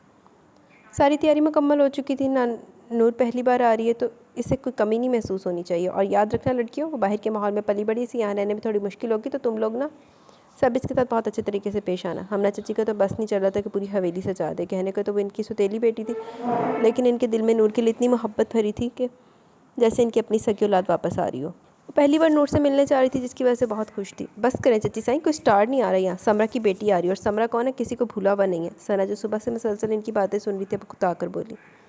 नहीं सना बेटा, समरा की नहीं, सरमत की बेटी आ रही है, हमारे चाचू साईं की बेटी 15 साल के बाद वापस आ रही है, कोई छोटी सी बात नहीं है। चाची साईं छोड़े इन्हें, शायद सुबह से काम करी हैं, थक गई हैं, इसलिए सब बोल रही हैं, साबिश ने मुस्कुराते हुए ने कहा, क्योंकि वो इनका दिल हरगिज़ ख़राब नहीं करना चाहती थी। बिल्कुल भी नहीं, मैं काम से बिल्कुल भी नहीं थकी, बस हकीकत पसंद हूँ, मैं चेहरे पर झूठी खुशी नहीं सजा सकती हूँ। चाची साईं को तो अपने शौहर के सामने नंबर बनाने, लेकिन मेरी ऐसी कोई मजबूरी नहीं है। वो बेहद कम आवाज़ में बोली, लेकिन फिर भी हमना ने सुन लिया। ये तुम क्या कह रही हो सना बेटा, तुम्हें लगता है कि मैं ये सब दिखावा कर रही हूँ? इन्हें सच में दुख हुआ था। आई एम सॉरी अगर आपको बुरा लगा चच्ची, लेकिन अपने शौहर की पहली बीवी से औलाद के लिए तो इतना खुश नहीं हो सकता। मैंने नहीं ख्याल कि इतनी खुशी आपने कभी सानिया के लिए बनाई हो। खैर अब सानिया के लिए तो मुझे अफसोस हो रहा है, क्योंकि आप तो अपने शौहर को खुश करने के चक्कर में लगी रहेंगी, वो बेचारी बिना किसी वजह के नज़रअंदाज होगी, जैसे एक हफ्ते से हो रही है। अब आप ही देखें, शर्मा चाचू अपनी बड़ी बेटी की वापसी की खुशी मना रहे हो और आप अपने शौहर की खुशी में खुशी ढूंढने में लगी हुई हैं। आप दोनों को कोई परवाह नहीं है कि सानिया कहाँ और क्या कर रही है। इसके एग्ज़ाम्स हो रहे हैं, एग्ज़ाम्स कैसे हो रहे हैं, अच्छे या बुरे, आप लोगों ने इससे कोई लेना देना ही नहीं है। मुझे तो इस बेचारी के लिए दुख हो रहा है, जिसकी ज़ात इस लड़की के आने से पहले इस हद तक नज़रअंदाज की जा रही, पता नहीं इसके आने के बाद क्या होगा। वो मुस्कुराते हुए कहती वहाँ से बाहर निकलने लगी, जबकि सानिया को दरवाजे पर खड़ा वो पहले ही देख चुकी थी। सानिया मेरी जान, तुम्हारा पेपर कैसा हुआ? वो मुस्कुराते हुए उसके कंधे पर हाथ रखती से अपने साथ लेकर जाने लगी, जबकि सानिया की यहाँ मौजूदगी को महसूस करके हमना चची परेशान होगी। इनकी ख्वाहिश थी कि इनकी बेटी भी इनकी तरह नूर को अपनायत का एहसास दिला, लेकिन इन्हें डर था कहीं वो सौतेलापन जो अचानक ही सना इनके बीच ले आई थी, इनका असर कोई कहीं असर न ले ले। पाकिस्तान की सरजमीन पर इसका दूसरा कदम था, वो दूसरी बार यहाँ आई थी। कहने को तो एक बार पहले भी यहाँ आ चुकी थी, लेकिन 15 साल पहले और आज में बहुत फ़र्क था। साल होने वाले थे इस रिश्ते को जुड़े हुए, और अब शायद थोड़ा वक्त रह गया था इसे ख़त्म होने में। 15 साल होने वाले थे इस रिश्ते को जुड़े हुए, अब शायद थोड़ा वक्त रह गया था इसे ख़त्म होने के लिए। गांव यहाँ से कितनी दूर है? वो गाड़ी में बैठते हुए इनसे पूछने लगी। तकरीबन 2 घंटे लग जाएंगे बेटा साईं, आप शॉपिंग कर लें, अपनी ज़रूरत का सारा सामान ले लीजिएगा। जल्दी शहर वापसी मुमकिन नहीं होगी, अब तो शादी के करीब ही आना जाना होगा। किसकी शादी होने वाली है क्या घर में? किसी की शादी होने वाली है क्या घर में? कितना वक्त है कि शादी को? मेरा मतलब है मैं जल्दी वापस जाना चाहती हूँ। मुसलसल अपने चेहरे पर मुस्कुराहट सजाए हुए थी। हाँ बेटा, घर में शादी है मेरी बेटी की, मतलब कि अभी हम बड़ों के बीच में, इसलिए घर में कोई किस्म का हंगामा नहीं है शादी को लेकर, लेकिन हम 1-1.5 माह में शादी करेंगे। इन्होंने मुस्कुराते हुए कहा। क्या मतलब है? क्या आपने अपनी बेटी से नहीं पूछा शादी के बारे में? हो सकता है वो भी शादी ना करना चाहती और इसे दुल्हा पसंद भी ना हो, या नहीं, या बस ऐसे ही आप इसे ज़बरदस्ती। ना बेटा साईं, ज़बरदस्ती से कुछ नहीं होता। अपनी बेटी की शादी हम वहाँ करते हैं जहाँ हमें मुनासिब लगे, और वैसे भी लड़का कोई गैर नहीं, घर का ही है। पर हमें यकीन है जरनिश को कोई एतराज़ नहीं होगा, हमें अपनी बेटियों पर पूरा एतबार है, वो कोई एतराज़ नहीं करेगी, और तुम्हें जल्द वापस नहीं जाने वाली, बल्कि अब तो तुम्हें वापस जाने नहीं देंगे। इन्होंने मुस्कुराते हुए बहुत मान से कहा। तो मुस्कुरा दी। इस वक्त वो कोई बहस नहीं करना चाहती थी, क्योंकि इसे यकीन था जब वो धमाका करेगी तब इन्हें से वापस भेजने पर कोई एतराज़ नहीं होगा। जरनिश, साबिश, सानिया, यहाँ तक कि सना भी दरवाजे पर खड़ी से वेलकम करने के इसका इंतज़ार करी थी। आप तो यहाँ नहीं आने वाली थी अद्दी साईं, बल्कि आपको तो कोई शौक़ नहीं था इसको देखने का, फिर आप यहाँ क्या करिए? हाँ मेरी जान, मुझे यहाँ आने में कोई दिलचस्पी नहीं, लेकिन मैंने सोचा मैं भी तो देखूँ। सुनने में आया कि समरा बहुत खूबसूरत हुआ करती थी, मुझे देखना इसकी बेटी किस खेत की मूली है, और ये भी कि मेरे लिए कितनी ख़तरनाक साबित हो सकती है। वो कुछ सोचते हुए बोली। अदी आप कितनी अजीब किस्म की बातें करती है, वो मन में मुझसे भी छोटी है, और वो आपके लिए क्या ख़तरनाक साबित होगी? जरनिश ने मुस्कुराते हुए कहा। तुम मेरे खतरे को छोड़ो, अपने खतरे के बारे में सोचो। वो सामने देखो कौन आ रहा है। इसने एक नज़र गाड़ी से उतरते सनान की जानिब इशारा किया, तो जरनिश फ़ौरन अपने सर पर दुपट्टा ठीक करने लगी, कि जो पहले ठीक था। कहने को तो इनके रिश्ते की बात अभी सिर्फ घर वालों के बीच हुई थी, लेकिन सना को तो पूरे घर की खबर होती थी। इसने इसे वही बताया कि घर में इसकी शादी की बातें चल रही हैं, और वो लोग सनान के साथ इसकी शादी का इरादा रखते हैं। आज तक सनान इस घर में सिर्फ इसके ताया का ही बेटा था, लेकिन अब वक्त गुजरने के साथ साथ वो इसे बहुत अजीज़ होता जा रहा था। न जाने सनान की ज़िंदगी में वो इतनी अहमियत रखती थी या नहीं, लेकिन इसे अपने माँ बाप के फैसले पर कोई इतराज़ नहीं था। ताईजान की गाड़ी रुकते देखकर सनान वहीं रुक गया। इसके चेहरे पर दिलकश मुस्कुराहट थी। इतने सालों के बाद अपनी कज़न को वेलकम करते इसे भी बहुत अच्छा लग रहा था। गाड़ी से निकलते हुए नूर को देखने के लिए सब लोग ही बेचैन थे, जबकि सना ये देख रही थी कि वो किस तरह की लड़की होगी, लेकिन इसकी सोच के बरखिलाफ इसने सादा कमीज शलवार पहनी हुई थी, साथ एक दुपट्टा भी था जो इस वक्त सिर्फ कंधे पर मौजूद था। वाओ यार, मुझे तो लगा ये पूरी मॉडर्न होगी, शॉर्ट स्कर्ट पहन कर आएगी, लेकिन तो बहुत डिफरेंट है। जरनिश ने सबसे पहले लबकुशाई की। सच कहूँ मैं भी यही देखने के लिए आई थी कि आखिर किस तरह से आएगी, लेकिन मेरी सोच यहाँ तक नहीं जाती, क्योंकि समरा इससे बहुत अलग थी। लेकिन कपड़ों से कुछ अंदाज़ा नहीं लगाया जा सकता। अम्मा साइन के आगे खड़ी बोली। वो जो कब से अपनी सरगोशियाँ करने में मसरूफ़ थी, अम्मा साई की आवाज़ सुनकर अलर्ट होगी, यकीनन इन्होंने सना की सारी बातें सुनी होंगी। इस सोच के आते सना परेशान होगी। कोई बात नहीं, फिर भी वो इनके दिल का हाल जानती थी। इन्हें बहुत अच्छे से पता था कि सना के दिल में दारम साई के लिए क्या है, और इसे दारम साई के लिए पसंद करने वाली भी तो वही थी। अब इतनी आसानी से अपने बेटे के लिए कोई और लड़की तो पसंद आनी नहीं चाहिए, चाहे इसके साथ गहरा ताल्लुक ही क्यों ना हो। अरे नजमा, तुम वहाँ खड़ी क्या करियो? बच्ची पहली बार आई है, आओ मिलो इससे। हमारे घर की बेटी वापस आई है। गाड़ी से निकलते ताया साई ने ज़रा सख्त मगर मीठे लहजे में अपनी बीवी को मुखातिब किया, तो वह जैसे इनके इशारे को समझते हुए तेरी से मुस्कुराती हवेली के दरवाजे तक आई थी। और इनके पीछे तीनों लड़कियां भी आगे बढ़ी थी, जबकि सना को तो इससे मिलने में कोई दिलचस्पी ना थी। इसकी खूबसूरती बेमिसाल थी, लेकिन इसमें भी कोई शक नहीं था कि सना इससे ज़्यादा हसीन थी। वो अपने हुस्न से दारम साई को इम्प्रेस नहीं कर सकती थी और सना को इस बात की बेहद खुशी थी। वो नजमा ताई को सलाम करते देख जरीन ताई से मिली और हमना सिंह, जिनका तारुफ इन्होंने खुद ही अपने नाम से करवाया, लेकिन जाविश की चची साई कहने पर वो मुस्कुराई। सना ने बहुत शफकत से इसके सर पर हाथ रखा था। जबकि सबसे मुलाकात के बाद बच्चियाँ आपस में मसरूफ़ होगी, इसलिए सब लोग हवेली के अंदर चले गए। हाय, मेरा नाम जाविश है, ये सानिया और ये जरीशत दी और सना दी। आप वहाँ क्या कर रही हैं? सना दी यहाँ आए हमारे पास। जाविश जो बड़े मज़े से तारुफ करवा रही थी, सना को ना पाकर इसे देखने लगी। मिल लिया मैंने और देख भी लिया। वो एक नज़र में सर से पैर तक इसे देखती मुस्कुराते हुए अंदर चली गई। न जाने को इसका अंदाज नूर को बेहद बुरा लगा था। तेरी सौकड़ बरंद चकरा जा। बेटा साईं, ये आपका और सानिया का कमरा है, इसे कमरे में ला दे, हमना चची ने खुशी से बताया। इन्होंने सानिया को बहुत प्यार से समझाया कि नूर इसकी बहन है। इन्हें बेहद खुशी थी कि सानिया ने ना सिर्फ इनकी बात को समझा, बल्कि इसे अपनी बहन कबूल भी कर लिया। वो बेचैनी से इसके आने का इंतज़ार करती थी। आज तो सुबह से वो बहुत खुश थी। आज जब वो पेपर देकर वापस आई, तब से इसका इंतज़ार शुरू हो गया और अपनी बेटी की बेचैनी देख वो मुतमिन हो चुकी थी। इन्हें अपनी परवरिश पर फ़ख्र था। इन्हें यकीन था कि अब चाहे कुछ भी क्यों ना हो जाए, सानिया के दिमाग में सौतेलापन कभी भी नहीं आएगा। क्या मतलब है? मेरा अकेला नहीं है? मेरा मतलब अलग कमरा नहीं मिल सकता क्या? मुझे वो थोड़ी परेशान हुई। क्यों नहीं बेटा, अलग कमरा मिल जाएगा। पर क्या है ना, जाविश और जरनिश दोनों इकट्ठे होते हैं, इसलिए मुझे लगा कि तुम्हारा और सानिया का कमरा इकट्ठा तैयार करवा देती हूँ। लेकिन अगर तुम्हें अलग कमरा चाहिए तो भी कोई मसला नहीं मेरी जान, मैं तुम्हारे अलग कमरे का इंतज़ाम करवा देती हूँ, तुम परेशान मत हो। बस आज रात गुजार लो, सुबह होती मैं तुम्हारा कमरा तैयार करवा कर तुम्हारा सामान वहाँ शिफ्ट कर दूँगी। हमना बेगम ने इसे बहुत प्यार से समझाया, जिस पर वो सिर्फ हाँ में सर हिला गई। वो यहाँ किसी के साथ कमरा शेयर नहीं करना चाहती थी, क्योंकि वो किसी के साथ भी ज़्यादा अटैच नहीं होना चाहती थी। वो यहाँ एक मकसद के लिए आई थी। इसे यकीन था कि अगर वो किसी के साथ रहेगी तो यकीनन उसे बहुत अच्छे तरीके से समझ जाएगा। वो दिखावे का मखौटा ज़्यादा देर तक नहीं इस्तेमाल कर सकती थी। हकीकत इसे किसी से मोहब्बत नहीं थी। सानिया को देखकर भी इसके दिल में किसी किस्म की कोई जज्बात पैदा नहीं हुए। वो अपने अंदर से तमाम जज्बात इस दिन ख़त्म कर चुकी थी जब वो अपने हालात समझने लगी थी। इसने बहुत जल्द दुनिया को समझ लिया था। वो जो शख्स दुनिया को समझ लेता वो आसानी से किसी की मोहब्बत नहीं कर पाता। ठीक है आंटी, आज की रात मैं सानिया के साथ कमरा शेयर कर लेती हूँ, लेकिन आप प्लीज़ मेरे लिए अलग कमरे का इंतज़ाम करवा दें। वो क्या है ना कि कमरा शेयर करना मेरे लिए थोड़ा मुश्किल है। इसने मुस्कुरा कर कहा तो सानिया के चेहरे की मुस्कुराहट कहीं खो सी गई। वो तो इसके साथ वक्त गुजारने के लिए कितनी खुश थी और इस बात को लेकर बहुत एक्साइटेड थी कि इसकी बहन इसके साथ इसके कमरे में सोएगी। जरनिश और जाविशती को हमेशा एक दूसरे के साथ देखकर इसकी बहुत ख्वाहिश थी कि इसकी भी कोई बहन होती, और आज बहन मेरी तो इसके साथ कमरा शेयर करने में मसला था। और रही बात सना की, तो इसके साथ तो किसी की भी नहीं बनती थी। है ही बकरी टैप दी। बाबा साईं आ गए। आदि साईं, आपको पता है वो एक हफ्ते से हॉस्पिटल में एडमिट थे, लेकिन इन्हें जब से पता चला कि आप हवेली आ चुके हो, अस्पताल छोड़कर आ गए। चले जल्दी चले बाहर, बाबा साईं आपसे मिलने के लिए बहुत बेचैन है। वो अपने मोबाइल में मसरूफ़ कमरे में बैठी थी जब सानिया भागती हुई इसके पास है। इसका दिल अजीब सा होने लगा। इस खबर से वो कैसे मिलेगी इनसे? इन्हें क्या कहकर पुकारेगी? किस तरह से बात करेगी इनसे? वो इनसे बात कर भी पाएगी या नहीं? और इसके सवाल का जवाब जिनका वह हिसाब चाहती थी। न जाने को इसके हाथ पर ठंडे होने लगे। इसे बहुत अजीब लग रहा था, लेकिन मिलना तो था ही। इससे अपना वो दुपट्टा ठीक करती बाहर निकलने के बारे में सोच रही थी। अरे अदी, आप वहाँ क्या करिए? जल्दी चलें, बाबा साईं आपसे मिलने के लिए इतने बेचैन है कि वो खुद कमरे में आ जाएंगे। वो उसका हाथ थामते हुए इसे अपने साथ खींचने लगी, तो एक ठंडी सांस खारिज करके वो आहिस्ता आहिस्ता इसके साथ बाहर आने लगी। वो आहिस्ता आहिस्ता सीढ़ियाँ उतरती हाल की जानिब आ चुकी थी। कहाँ मेरी बेटी? जाविश बेटा, बुला कर लाओ इसे। कहाँ रहेगी सानिया? कब से गई, अब तक वापस नहीं आई? इनकी आवाज़ बाहर तक आ रही थी। इनकी आवाज़ की बेचैनी महसूस करके इसके कदम रुक गए। कितने साल इंतज़ार किया था इसने इनका, और आज वो इंतज़ार कर रहे थे। क्या इसे इंतज़ार करवाना चाहिए? वो बंद दरवाजे के बाहर रुकी गहरी सोच में थी, जबकि सानिया कमरे के अंदर खड़ी पीछे मुड़कर इसे देखने लगी, जो दरवाजे पर ही रुक गई थी। क्या हो गया आदि साईं, आप वहाँ क्यों रुक गई? अंदर आए ना, बाबा साईं आपका इंतज़ार करें। आ गई मेरी बेटी? सानिया की आवाज़ सुनते उठकर खड़े होने लगे जब साहिर ने बैठने के लिए कहा। चाचू साईं बैठ जाए आराम से, वो यहीं आ रही है, वो इन्हें समझाते हुए बोला। इनके हाथ पर ड्रिप लगी हुई थी। साहिर साईं मेरी बेटी, वो खुशी से अपने अल्फाज तक बयान नहीं कर पा रहे थे। चाचू साईं वो यहीं आ रही है, सानिया बुलाओ इसे अंदर। साहिर ने सानिया को ज़रा सख्त लहजे में कहा, क्योंकि चाचू साईं हद से ज़्यादा बेचैन हो रहे थे। वो नहीं चाहता था कि चाचू साईं अपनी तबीयत ख़राब कर लें। जबकि इनकी आवाज़ की बेचैनी को महसूस करते नूर के लबों पर एक ज़ख्मी मुस्कुराहट ठहरी। तो इतना बेचैन था इसका बाप इससे मिलने के लिए। आ जाए ना आदि, बाबा आपका इंतज़ार करें, सानिया ने बहुत आजी से कहा, जिस पर वह वहाँ हाँ में सर हिला दी आहिस्ता से कमरे के अंदर कदम रख चुकी थी। चाचू साईं एक बार फिर से उठकर खड़े हो गए, तो साहिर इस बार कुछ भी नहीं बोल पाया। अंदर कदम रखकर इसने एक नज़र हाल में मौजूद सब लोगों पर डाली और फिर इन पर। बाबा साईं बाजू खोले इसका इंतज़ार कर रहे थे। मेरी बच्ची, मेरी नूर, मेरे दिल का टुकड़ा, वो बाजू खोले से अपने पास बुला रहे थे। इसे इनसे मिलने की कोई जल्दी नहीं थी, बल्कि इनका ये अंदाज़ तो इसे सुकून दे रहा था। इसे अच्छा लग रहा था इनका इंतज़ार करना। इनकी आंखों की ये नमी इंतज़ार करती बाहें वो आहिस्ता आहिस्ता कदम उठाती इनके करीब आ रुकी।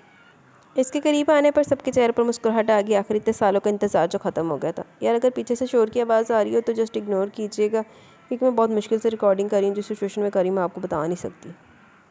कैसे आप? इसने मुस्कुरा कर पूछा। तो ऐसा ही कह रहे थे कि आपने अपनी तबीयत ख़राब कर ली और आप अपने आखिरी वक्त में मुझसे मिलना चाहते हैं।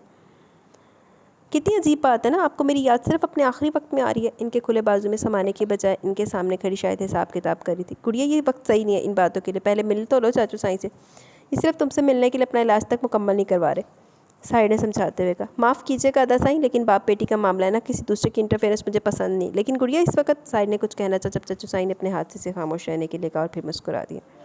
कहो मेरी जान, अपने सारे शिकवे शिकायत बोल दो, अपने दिल में कोई सवाल मत रखना। जो भी शिकायतें, जो भी शिकवे, सब के सब आज एक बारी करके अपने बाप के सीने से लगकर इस तड़प को ख़त्म कर दो। बहुत तड़पा तुम्हारा बाप तुम्हें अपने सीने से लगाने के लिए। एक बार इसे बाबा साईं कहकर पुकारो मेरी जान। वो इसका चेहरा हाथों में थामते हुए इसकी पेशानी पर अपने लब रख चुके थे। इसके साय पे नूर ने अपनी आंखें बंद की, लेकिन पीछे हटते हुए एक बार फिर से हिसाब किताब पर उतरे। हाँ तो कहाँ थी मैं सरमत शाह? मेरा सबसे पहला सवाल, आप मुझे पाल नहीं सकते थे तो पैदा क्यों किया? दूसरा सवाल, अगर पैदा कर लिया तो अपने पास क्यों नहीं रखा? तीसरा सवाल, मुझे छोड़कर क्यों आ गए? चौथा और आखिरी सवाल, ये जो मोहब्बत आज आ गई इतने सालों से कहाँ सोई थी? दे जवाब सरमत साहब, आप मेरे सवालों के जवाब दें, तभी मैं आपको बाबा साईं कहकर पुकारूंगी। इन सब सवालों के जवाब तो तुम्हारी माँ ने भी दिए होंगे, लेकिन मैं जानता हूँ तुम्हें तुम्हारे जवाब मुझसे चाहिए। तुम्हें इस दुनिया में लाने की सबसे बड़ी वजह तुम्हारी बागी माँ को राह रास्त पर लाना था, लेकिन मैं नाकाम रहा। तुम्हारी पैदाइश के बाद भी इसने अपनी हरकतें ना छोड़ी, मुझसे छुप कर नहीं बल्कि मेरे सामने अपने। वो कहते कहते रुक गए। मैं मजबूर होकर इसे पाकिस्तान ले आया, लेकिन वो यहाँ भी नहीं रहना चाहती थी। इसने मुझे वापस जाने पर मजबूर कर दिया, मैं इसे वापस ले आया। हमारी लड़ाइयाँ हर दिन बढ़ती चलेगी। इसने मजबूर होकर इसे अपना मैंने मजबूर होकर इससे अपना जुड़ा हर रिश्ता ख़त्म कर लिया। इंग्लिश गवर्नमेंट तुम्हें मेरे हवाले करने को तैयार ही नहीं थी। इसने साबित कर दिया कि मैं इसे मारता पीटता था और शायद मैं तुम्हें मार दूंगा। जब मेरे खिलाफ केस चला तब इसने अपने जिस्म पर छूटे मारपीट के निशान बनाते हुए तुम्हारा हाथ जला दिया और फिर कोर्ट में ये साबित कर दिया कि हाथ मैंने चलाया। मैं नरमी से इसका हाथ थामते हुए इसके ज़ख्म पर अपनी लब रख चुके थे। वो तो इतने सालों में यही समझती थी कि ये ज़ख्म इसे इसके बाप ने दिया, जिसका निशान अब ताहियात इसके साथ रहेगा। लेकिन इनकी आंखों की ये तकलीफ़ फिर इनका लबो लहजा इसे कमज़ोर कर रहा था, इसलिए अपने लहजे को मजबूत करते हुए इनसे सवाल करने लगी। तलाक के बाद मुझे तुमसे मिलने की इजाज़त हफ्ते में सिर्फ एक बार दी गई, लेकिन इसने एक बार भी फिर से मुझ पर ये केस करवाया कि मैं तुम्हें लेकर पाकिस्तान भाग जाऊंगा, जिसके बाद गवर्नमेंट ने मुझसे तुमसे मिलने का हक भी छीन लिया। अब मैं वहाँ रहकर क्या करता? मेरी जान, जब तुमसे मिलने की इजाज़त ही नहीं थी, मुझे मैं खामोशी से पलट आया। तुमसे मिलने की इजाज़त मुझे तब तक नहीं थी जब तक तुम बालिग होकर खुद मुझसे मिलना चाहो। मैं इतने सालों से तुम्हारा इंतज़ार कर रहा था, आज तुम मेरे सामने, और मुझे तुम्हारी याद आज नहीं 15 सालों में एक एक पल लाई है। तुम्हें अपने सीने से लगाने के लिए इतना बेकरार था कि मैं नहीं जानती आप सच बोल रही हैं सिर्फ दिखावा करें, लेकिन मुझे आपकी किसी बात में कोई सच्चाई नज़र नहीं आती। इतनी बड़ी हवेली का मालिक, वहाँ पर भी आपका बिजनेस है, कैसे मान लूँ ये बात आपको मुझसे मिलने नहीं दिया गया? शायद आप खुद ही मुझसे मिलना नहीं चाहते थे, वरना आप जैसे पावरफुल इंसान इंग्लिश गवर्नमेंट के आगे बेबस हो जाए, ये बात मानने वाली नहीं है। अजीब बात है ना, मेरा बाप जो मुझसे इतना ज़्यादा प्यार करता है, मेरे लिए इतने सालों से मेरा इंतज़ार कर रहा है, इसने दोबारा मेरी कस्टडी के लिए अपील ही नहीं की। मैंने 6 बार अपील की थी नूर, वो तड़प कर बोले। 15 बार क्यों नहीं की? हर बार कोशिश क्यों नहीं की आपने? बेटी हूँ मैं आपकी, आपने बार बार कोशिश क्यों नहीं की? मेरे लिए 15 साल इंतज़ार कर सकते थे, तो मेरे लिए 15 बार अपील नहीं की? क्योंकि आपको मुझसे मोहब्बत ही नहीं। अगर आपको मुझसे मोहब्बत होती तो कभी मुझे छोड़कर नहीं आते। आपको पता है किस तरह मैंने वहाँ वक्त गुजारा? इस माँ ने कभी हाल नहीं पूछा। मैं बीमार होती तो अपने बॉयफ्रेंड के साथ पार्टी अटेंड करने चली जाती। मैं रोती तो इसने कभी मुझसे मेरी तकलीफ़ की वजह नहीं पूछी, क्योंकि इसे मुझसे ज़्यादा कहीं अजीज़ वो शख्स था, लेकिन बकौल आपके लिए तो मैं सबसे ज़्यादा अजीज़ हूँ ना, तो फिर क्यों छोड़ के आए मुझे? क्या लगा आपको मैं रोऊंगी आपके आग के लिए? आप कहेंगे मुझे बाबा कहो तो कहूँगी मेरे सीने से लगो दौड़ कर लगूंगी? नहीं सरमत साहब, बिल्कुल भी नहीं। जब तक आप मुझे मेरे 15 सालों का हिसाब नहीं देते तब तक मैं आपको बाबा साईं नहीं कहूँगी। इस औरत से मुझे कोई लेना देना नहीं। मैंने कभी से कोई शिकायत नहीं की, क्योंकि इस औरत ने मेरी माँ बनने की कोशिश ही नहीं की, और ना ही वो मेरी माँ है। लेकिन आप मेरे बाप हैं। जब तक आप मुझे मेरे 15 सालों की अज़ियतों का जवाब नहीं देते, हिसाब नहीं देते, तब तक मेरे बाबा नहीं। ये क्या बचपना है नूर? ये क्या बात कर रही हो तुम? इतने सालों के बाद तुम्हें बाप मिला, इसको इस तरह? वो बीमार है बेटा साईं, इनके साथ ऐसा ना करो। असगर साहब ने इसे समझाने की कोशिश की। मैं पहले कह चुकी हूँ ताया साईं, ये मेरा और मेरे बाप के बीच का मामला, इसे हम तक महदूद रहने दे। इसके लहजे में बदतमीज़ी शामिल थी। वो एक नज़र हाल में सब लोगों की जानिब देखती वहीं से पीछे मुड़ गई। नूर बेटा, बात जाने दे सदा साईं, वो बेटी है, हक पर है। मैं 15 साल से इसके लिए तड़पता रहा, लेकिन इसे हासिल करने की कोशिश दोबारा नहीं की। ठीक कहती है वो, अगर मैं 15 साल इसके तड़प सकता था तो 15 बार इसके लिए कोशिश भी कर सकता था। अगर मैं 15 साल इसके बालिग होने का इसकी मुलाकात का इंतज़ार कर सकता था तो कोशिश करके अपनी मुलाकात बहाल भी करवा सकता था। वो सच कहती है दासाई, इतना बेबस नहीं था कि अपनी बेटी को यूँ छोड़ कर आ जाता। वो हक पर है, इसे कुछ न कहे। साहिर से ही मुझे कमरे में ले चलो। वो साहिर को सहारा देने का इशारा करके इसकी जाने पड़े। जब अचानक इनका सर बुरी तरह से चकरा के अगर साहिर इनके पास न खड़ा होता तो यकीनन वो गिर भी जाते। नीचे आकर खाना खा लीजिए अदी, सानिया दरवाजे पर दस्तक देते हुए बोली। मुझे भी भूख नहीं है, जब भूख लगेगी तब खा लूँगी, तुम जाओ खा लो। वो बहुत नॉर्मल अंदाज में बोली। थोड़ी देर पहले वाला माहौल का असर बिल्कुल भी नहीं था, जबकि सानिया की आंखें अपनी बाप की तकलीफ पर रो रो कर सुर्ख हो चुकी थी। दिल तो चाहे इस पर 2 हरफ लानत भेज कर नीचे चली जाए, इतने दिनों की मोहब्बत कहीं दूर जा सोई से अपने बाप से ज़्यादा अजीज़ और कुछ भी नहीं था। जैसे आपकी मर्ज़ी, वो इससे कहती दरवाज़ा बंद करती, वहाँ से निकल गई। इसके इतने ज़ोर से दरवाज़ा बंद करने पर एक लम्हे के लिए वो भी डर गई। नकचिड़ी कहीं की, वो बड़बड़ाई। रात तकरीबन 3 बजे का वक्त था। भूख से इसकी जान निकल रही थी। सानिया बेड पर आराम से सो रही थी। कमरे में आने के बाद इसने से बिल्कुल भी मुखातिब नहीं किया था। यकीनन इससे नाराज़ थी, लेकिन उनको क्या फ़र्क पड़ता था। इस वाक़े के बाद तो कोई भी इसे नॉर्मल नहीं रहा था। सानिया के बाद ज़रीन ताई भी आई थी इसे खाने का पूछने, लेकिन इनका अंदाज़ भी लिया दिया था। सानिया को एक नज़र देखकर अपना कंबल साइड पर करती उठकर कमरे से बाहर निकल गई। इस वक्त इसे अपने भूखे पेट का कोई ना कोई इंतज़ाम तो करना था। वो खाना खाने नीचे आ तो गई, लेकिन अब किस तरफ जाए इसे समझ नहीं आ रहा था। एक तो यहाँ अंधेरा था, ऊपर से जानती भी नहीं थी कि किचन कौन सी साइड पर है। काश इसी वक्त खाना खा लेती। कदम आगे बढ़ाते वो खुद से बातें कर रही थी, जब अचानक किसी चट्टान नुमा वजूद से टकराई। अचानक किसी से टकराने से वो खौफ से चीखने लगी कि किसी का मजबूत हाथ इसके होंठों पर रुका। किसी ने सरगोशी की। बाहर से आने वाली ज़रा सी रोशनी और सरगोशी नुमा आवाज़ इसके चट्टान नुमा वजूद के साथ होंठों पर रखा मजबूत हाथ। वो सिर्फ महसूस ही कर पा रही थी वो कोई आदमी है, घर का कोई आदमी होगा या कोई मुलाजिम या फिर कोई चोर। इसके दिमाग में बहुत सारी चीज़ें एक साथ सोच के से घूम रही थी। इसने आहिस्ता से इसके लबों पर अपना हाथ हटाया। इसकी उंगलियां बेहद नरमी से इसके लबों को छू रही थी। वो जानबूझकर ऐसा कर रहा था, यह सिर्फ एक इत्तेफाक था, नूर को समझना है। लेकिन इसकी कमर पर मौजूद इसके हाथों की गिरफ्त अचानक बेहद सख्त हो गई। इससे पहले वो इससे दूर हटती हुई उसे खींचकर अपने बेहद करीब कर चुका था। इसकी गर्म सांसें और मूँछों की चुभन वो अपनी गर्दन पर महसूस कर रही थी। इसने मजबूती से इसके कंधे को थामते हुए खुद से दूर करना चाहा। जब इसके होंठों का लमस अपनी गर्दन पर महसूस करके इसका दिल बेचैनी से धड़का।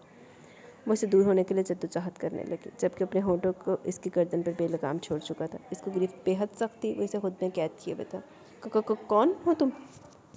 वो अपने आप को छुड़ाती चीख तक नहीं पा रही थी। तुम्हारा महरम, तुम्हारा हकदार। इसके कान में सरगोशी हुई। इसका मज़ाहमत करता वजूद साख्त रह गया।